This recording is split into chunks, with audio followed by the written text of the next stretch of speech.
जश्न आज़ादी के सिलसिले में जो हमारे स्पोर्ट्स इवेंट्स हो रहे हैं उसमें टेप बॉल का भी एक हमने रखा था।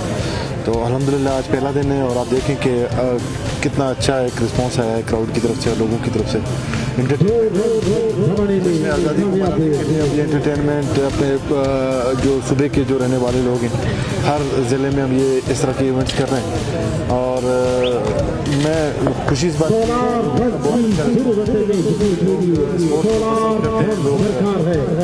क्रिकेट को खासकर टेप बॉल क्रिकेट को आजकल एक नया ट्रेंड आया और उस ट्रेंड को देखते हुए हमने कहा कि हम भी इसमें शामिल हो जाएं।